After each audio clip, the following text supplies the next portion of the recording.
আজকের এই ভিডিওটা অতি গুরুত্বপূর্ণ। দেখা মাত্র প্রত্যেকটা বাংলাদেশী নাগরিক এটা ভিডিওটা শেয়ার করে দিবেন, কারণ আমি যে তথ্যগুলো দিচ্ছি। নমস্কার, খবরের অন্তরালের খবর নিয়ে ক্যালকাটা ডায়ালগস থেকে মনোজ দাস। বেশ বুঝতে পারছি এই প্রতিবেদনের শিরোনাম দেখে চমকে গেছেন আপনি। খবরটা যখন প্রথম আসে আমার কাছে আমি নিজেও কম চমকে যাইনি। ভেবেছি এ আবার কিরকম পাগলের মতো কথা। বাংলাদেশ আবার কি করে ভারতের যুদ্ধে যে তার সম্পত্তি হয়? 1971-এর মুক্তিযুদ্ধে ভারত তো বাংলাদেশের মুক্তিযোদ্ধাদের সহায়ক শক্তি ছিল মাত্র। সে কি করে বাংলাদেশের মালিক হবে?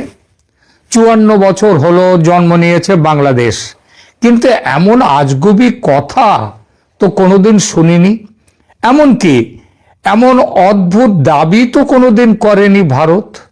তাহলে আজ এমন কথা কেন? আবার শোনা যাচ্ছে নিজের সম্পত্তি শুধু বলে দাবি করা নয়, নিজের সম্পত্তির দখল নেয়ার কথাও নাকি ভাবছে ভারত। এটাও তো আরেক অদ্ভুত কথা। দুনিয়া থেকে আন্তর্জাতিক আইন কানুনকে সব উঠে গেল। যে সূত্র থেকে পেলাম খবরটা তাকে জিজ্ঞেস করলাম, মানে কি এসব কথার? মানে বলতে কোন যুক্তিতে এসব কথা ভাবা হচ্ছে বা বলা হচ্ছে। এবং তিনি তখন এই বক্তব্যের সপক্ষের যুক্তিগুলো বললেন। সেগুলো শুনলাম যখন, তখন গাঁজাখুরি ভাবনা বলে সহজে এড়ানো গেল না। প্রিয় দর্শক, আপনারাও শুনুন সেই যুক্তিগুলো এবং জানান আপনাদের নিজেদের অভিমত। দেখুন, বাংলাদেশ ভারতের সম্পর্ক এখন পয়েন্ট অফ নো রিটার্নের জায়গায় চলে গেছে। বিশদে বলার দরকার নেই, আপনারা সব জানেন।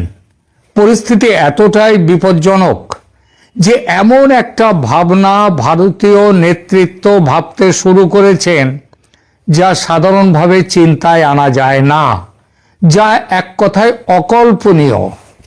গত 54 বছরে ভারতের ভাবনায় এই কথা ওঠেও না কোনোদিন, কিন্তু এখন এই 2025 সালে উঠছে, অল্প করে হলেও উঠছে। আমি ইতিমধ্যে এই ভাবনাটি সম্পর্কে অকল্পনীয় শব্দটি ব্যবহার করে ফেলেছি। এবার এর সঙ্গে যোগ করব আর একটি বিশেষণ। সেটা হলো ভারতের বর্তমান ভাবনায় বাংলাদেশ নিয়ে যে বিষয়টি এসেছে সেটা যদি কার্যক্ষেত্রে বাস্তবায়িত হয়, অর্থাৎ ভাবনাটা যদি কাজে রূপান্তরিত হয় শেষ পর্যন্ত, তাহলে এটা হবে বিশ্ব রাজনীতিতে একটি পারমাণবিক বোমার বিস্ফোরণের মতো। কি ভাবছে ভারত বলবো সে কথা। তবে তার আগে কয়েকটি বিশেষ বিষয়ের দিকে আপনাদের দৃষ্টি আকর্ষণ করব। প্রথমে 71-এর যুদ্ধ। এই যুদ্ধটা কার বা কাদের মধ্যে ছিল, কেন ছিল? আমরা ভারতের মানুষ এবং বাংলাদেশের মানুষও এতদিন জেনে এসেছি যে পাকিস্তানের শাসন থেকে 1971 সালে পূর্ব পাকিস্তানের মানুষের মুক্তির সংগ্রামে ভারত ছিল সহযোগী বন্ধু। ভারতের সহযোগিতায় পূর্ব পাকিস্তানের মানুষ লড়াই করে দেশ স্বাধীন করেছে।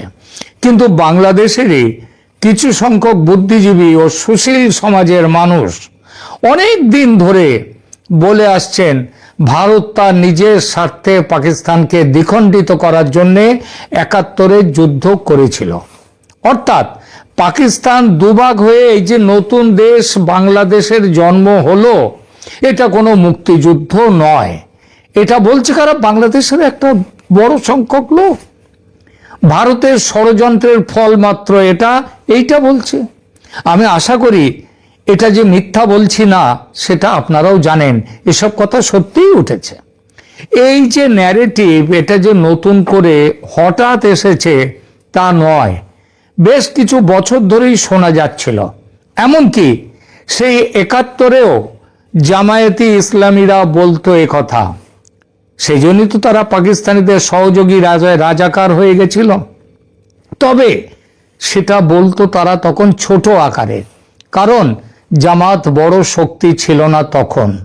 আর সরকারিভাবেও এই ন্যারেটিভ গড়ে ওঠেনি কখনো, সে বিএনপির আমলেও ওঠেনি বা হোসেন মোহাম্মদ এরশাদের আমলেও ওঠেনি, কিংবা জিয়াউর রহমানের সময়ও ওঠেনি। তা একেবারেই যা উঠেছিল সেটা একেবারেই বেসরকারি স্তরে।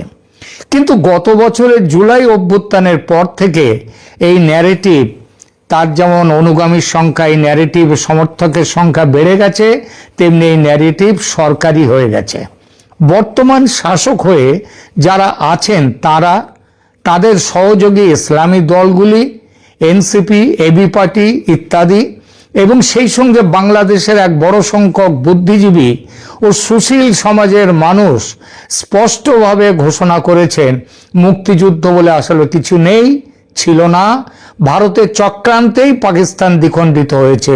যার সহজ অর্থ হলো বাংলাদেশের জন্ম হয়েছে মুক্তিযুদ্ধের ফলে নয়, ভারতের ষড়যন্ত্রে। ভারত পাকিস্তানকে যুদ্ধে হারিয়ে বাংলাদেশের এই পাকিস্তানকে বাংলাদেশ থেকে, মানে পূর্ব পাকিস্তান থেকে তাড়িয়েছে। এই কারণে রিসেট বাটন পুশ করে মুক্তিযুদ্ধ মুছে ফেলার কসম খেয়েছেন সরকারের প্রধান মোহাম্মদ ইউনূস স্বয়ং, এবং তার সঙ্গে আছে যে দলগুলি তারাও। এদের মধ্যে বিএনপি দলটিকেও কিছু পরিমাণে নেওয়া যায়, কারণ বিএনপি অনেকটা কিরকম জানেন, বিএনপি অনেকটা হলো সেই জলে নামবে কিন্তু চুল ভেজাবে না গোছের রাজনীতি করে। তারা মুক্তিযুদ্ধের পক্ষে যেমন, তেমনি আবার পাকিস্তানের পক্ষে। মুক্তিযুদ্ধের বিরোধী জামাত, তাদেরকেও শয্যাসঙ্গী করেছে এরা। অর্থাৎ সেই যে আছে না স্বর্ণলতায়, আমি দুধও খাবো তামাকও খাবো, স্বর্ণলতা নয়, এটা অন্য একটি আলালের ঘরের দুলালে উপন্যাসে আছে কথাটা। এই জন্য বাংলাদেশ ভারতের কাছে ৭১-এর ঋণ তো স্বীকার করেই না, বরং আবার নতুন করে বাংলাদেশ পাকিস্তান হতে চাইছে। পূর্ব পাকিস্তান, ভারতের সঙ্গে শত্রুতা এবং পাকিস্তানের সঙ্গে মিত্রতা, এই হলো বর্তমান বাংলাদেশের নীতি। এ কারণেই ভারতের বিরুদ্ধে অকথা কুকথার বন্যা, ভারতের পূর্ব উত্তর পূর্ব অংশ দখল করে নেয়ার হুমকি, ভারতের বিচ্ছিন্নতাবাদীদের বাংলাদেশে আশ্রয় দেয়া, ভারতীয় হাই কমিশনারকে লাথি মেরে বিদায় করা, আর পুরো ভারত জুড়ে তাদের সেই সাম্রাজ্য তৈরি করা, এইসব কথাগুলো উঠছে প্রকাশ্যে। এসব কথা যে শুধু নাবালকরা বলছে তা নয়, অবসরপ্রাপ্ত সেনাকর্তারা সমেত বাংলাদেশ অন্তর্বর্তী সরকারের উপদেষ্টারা, এমনকি স্বয়ং প্রধান উপদেষ্টা নোবেলজয়ী ডক্টর মোহাম্মদ ইউনূস পর্যন্ত একই কথা বলছেন, ভাষার কিঞ্চিত বদল ঘটিয়ে। এই প্রেক্ষিত মাথায় রেখে আসুন ৭১-এ আবার ফিরে যাই। যুদ্ধ হয়েছিল ভারত ও পাকিস্তান এই দুই দেশের মধ্যে। ১৯৭১-এর ১৬ই ডিসেম্বর পাক বাহিনী আত্মসমর্পণ করেছিল যুদ্ধে পরাজিত হয়ে। নিয়াজির নেতৃত্বে পাকিস্তান ৯৩,০০০ সেনা সমেত বশ্যতা স্বীকার করে ভারতের জগজিৎ সিং অরোরার বাহিনীর কাছে একটি শান্তি চুক্তির মাধ্যমে। এই চুক্তির সময়, চুক্তি স্বাক্ষরের সময় সেখানে কিংবা কাছে পিঠে কোথাও কি মুক্তিযোদ্ধাদের কোনো নেতাকে দেখেছেন, কোনো সেনানীকে দেখেছেন? না। কারণ পাকিস্তানি জেনারেল নিয়াজি বলেছিলেন, আমরা ওই পূর্ব পাকিস্তানে যারা পাকিস্তানের বিরুদ্ধে লড়াই ঘোষণা করেছে, আমরা তাদের কাছে হারিনি, আমরা হেরে গেছি ভারতের সেনার কাছে। বশ্যতা স্বীকার করব ভারতের সেনার কাছে, ভারতের কাছে। মুক্তিযোদ্ধা নামক অশিক্ষিত অপেশাদার কোনো সৈনিকের কাছে পাকিস্তানি পেশাদার সৈনিক আত্মসমর্পণ করবে না। এই কারণেই আত্মসমর্পণের অনুষ্ঠানে শুধুই ছিলেন ভারতীয় সেনানায়ক।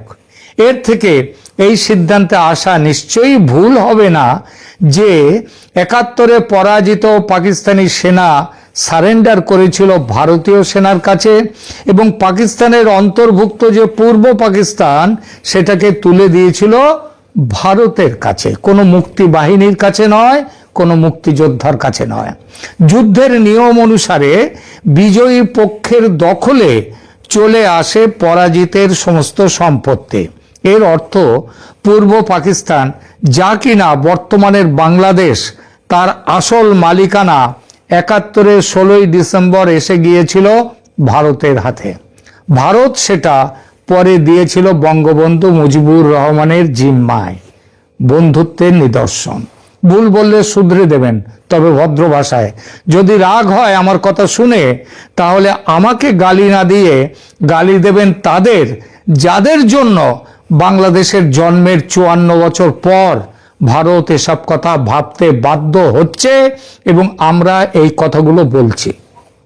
৭১-এ ১৬,০০০ ভারতীয় সেনার আত্মবলিদানে কয়েক হাজার কোটি টাকা খরচ করে পাকিস্তানকে যুদ্ধে পর্যুদস্ত করে ভারত জিতে নিয়েছিল যে ভূখণ্ড, পৃথিবীর অন্য বহু দেশের মতো সেই ভূখণ্ড জোর করে দখল করে রাখেনি অন্যরা যা করেছে। ভারত একটি সুভদ্র দেশ বলে এত আত্মত্যাগের বিনিময়ে অর্জিত জয়ের প্রাপ্তি নিজের দখলে রাখেনি।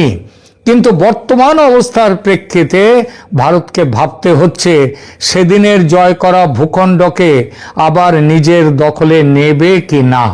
এটা যেমন ভারতের নিজের সুরক্ষার জন্য জরুরি, তার চেয়ে বেশি জরুরি বাংলাদেশের সাধারণ শান্তিপ্রিয় মানুষের জন্য। কি বললেন? সারা পৃথিবী জুড়ে ছিছি করবে সবাই, ভারতের সমালোচনা করবে, জাতিসংঘের সনদ এবং আন্তর্জাতিক কানুন অনুযায়ী এটা ঘোর বেআইনি, এইটা বলছেন। ঠিক, খুব ঠিক কথা বলছেন। কিন্তু বাস্তবে বহু বহু এরকম উদাহরণ আছে যেখানে যুদ্ধ জয়ের পর অধিকৃত ভূখণ্ড ছেড়ে চলে যায়নি, এমন বহু দেশ আছে এই বিংশ শতাব্দীতেও। একটা ছোট্ট তালিকা দু কথায় দিচ্ছি, শুনুন। রাশিয়া এবং ইউক্রেন, যেটা এখন চলছে, এটি বর্তমান বিশ্বের সবচেয়ে আলোচিত উদাহরণ। ২০১৪ সালে রাশিয়া ইউক্রেনের ক্রিমিয়া দখল করে নিয়েছিল এবং রাশিয়ার মূল ভূখণ্ডের সঙ্গে যুক্ত করে নিয়েছিল। আন্তর্জাতিক সম্প্রদায়ের বড় অংশ একে অবৈধ বলে গণ্য করে। তারপরেও দেখুন, ২০২২ সালে পূর্ণমাত্রায় আক্রমণের পর রাশিয়া ইউক্রেনের একটা বিরাট অংশ দখল করে নিয়েছে। দনেৎস্ক, লুহানস্ক, খেরসন, জাপোরিজিয়া, এইসব অঞ্চলগুলো রাশিয়া তাদের নিজেদের অংশ বলে দাবি করেছে। এমনকি কয়েকটি জায়গায় তো ভোট পর্যন্ত করে সেখান থেকে মানুষের কথা নিয়ে এসছে যে তারা রাশিয়ার সঙ্গে থাকতে চায়। দ্বিতীয় উদাহরণ দিই ইসরায়েলের। দেখুন, ১৯৬৭ সালের ৬ দিনের যুদ্ধে সেই সময় থেকে ইসরায়েল বেশ কিছু এলাকা নিজেদের নিয়ন্ত্রণে রেখেছে। এই এলাকাগুলো আগে জর্ডানের ছিল, বর্তমানে এখানে ইসরায়েলি বসতি এবং সামরিক নিয়ন্ত্রণ। আরও আছে গোলান মালভূমি, এটা সিরিয়ার ভূখণ্ড ছিল। ১৯৮১ সালে ইসরায়েল এটা নিজেদের দখলে নেয় যুদ্ধ করে। ৩ নম্বর উদাহরণ দিচ্ছি মরক্কো, পশ্চিম সাহারা, উত্তর পশ্চিম আফ্রিকার একটি বিতর্কিত অঞ্চল। ১৯৭৫ সালে স্পেন এই এলাকা ছেড়ে চলে যাওয়ার পর মরক্কো এই এলাকার ৮০% এলাকা নিজেদের দখলে নিয়েছে। এরপরে আসি, এগুলো কিন্তু সবই কিন্তু জাতিসংঘ, সারা বিশ্ব তার প্রতিবাদ করেছে, কানে তোলেনি কেউ। চতুর্থ উদাহরণ দিই তুরস্ক। ১৯৭৪ সালে সাইপ্রাসে একটি অভ্যুত্থানের প্রতিক্রিয়ায় তুরস্ক দেশটির উত্তর অংশে তুরস্ক এসে এই দেশটির সাইপ্রাসে সামরিক অভিযান চালায়, অনেকটা বাংলাদেশের মতো, পূর্ব পাকিস্তান বাংলাদেশ। এরপর থেকে সাইপ্রাস দ্বীপের একটা অংশ তুরস্ক দখল করে নেয়, যার নাম এখন হচ্ছে তুর্কি রিপাবলিক অফ নর্দার্ন সাইপ্রাস, যা কেবল তুরস্ক ছাড়া আর কোনো দেশ পৃথিবীর যাকে স্বীকৃতি দেয়নি। আন্তর্জাতিকভাবে এটা এখনো সাইপ্রাস প্রজাতন্ত্রের অংশ, কিন্তু দখলে আছে কার? তুরস্কের। এরপরে দেখুন ভারতের ঘরের মাঠে আসুন এবার। ১৯৬২ সালের ভারত চীন যুদ্ধের পর থেকে চীন ভারতের এক বিশাল ভূখণ্ড, যার নাম আকসাই চীন, নিজেদের দখলে রেখেছে। এবং এই অঞ্চলটা কিন্তু কম নয়, ৩৮,০০০ বর্গ কিলোমিটার, যা সুইজারল্যান্ডের মতো একটি দেশের মতনই বড়। আকসাই চীন ছাড়াও অরুণাচল প্রদেশের পর্যন্ত চীন বলছে যে এটা তাদের অংশ, তাদের সেই দাবি এখনো করে যাচ্ছে। তাতে কে কি, পৃথিবীর কে কোথায়? রাশিয়ার সিকিউরিটি কাউন্সিলের পার্মানেন্ট মেম্বার, চীনও তাই। সুতরাং কে কি বলবে সেটা আদৌ কোনো বিষয় নয়। আর পূর্ব পাকিস্তান বা বাংলাদেশের ক্ষেত্রে ভারতের তো ন্যায্য অধিকার আছে।